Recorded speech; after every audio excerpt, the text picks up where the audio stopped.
యుద్ధానికి వచ్చావా? సంధి ఫెయిల్ అయితే కదా యుద్ధం ఎప్పుడో తెలిసేది. నేను చక్రపాణి గారి అడ్వైజర్ని, నాతో చెప్పండి. ఓహో, ఫ్యాక్టరీ లాకౌట్ చేయమని దిక్కుమాలిన సలహా ఇచ్చిన అడ్వైజర్ నువ్వేనా? గత్యంతరం లేక యాజమాన్యం ఆ నిర్ణయం తీసుకుంది. గత్యంతరం లేక? ఏ ఫ్యాక్టరీ నష్టాల్లో ఉందా? కార్మికులు సమ్మె చేస్తున్నారా? కార్మికుల్లో గ్రూపులు ఏర్పడి కొట్టుకుంటున్నారా? ఏం జరిగిందని లాకౌట్ ప్రకటించారు. చైర్మన్ గారి మీద మర్డర్ కేసు పెట్టావు నువ్వు. దానికి లాకౌట్ కి సంబంధం ఏంటి?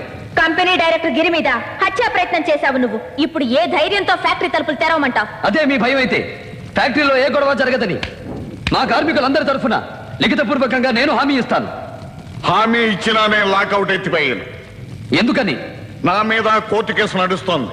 అది రుజువై నాకు శిక్ష పడితే నా తరఫున ఫ్యాక్టరీ నడపడానికి నాకు వారసులు లేరు. ఫ్యాక్టరీని కార్మికులు నడుపుకుంటారు, వాళ్ళని వాటాదారులు చెయ్యండి. అందుకు నేను ఒప్పుకోను. ఏది ఒప్పుకోకపోతే ఫ్యాక్టరీని నమ్ముకున్న మా కార్మికులు ఏమైపోవాలి బాబు? సరే, మీకోసం ఒక కండిషన్ మీద లాకౌట్ ఎత్తేస్తాను.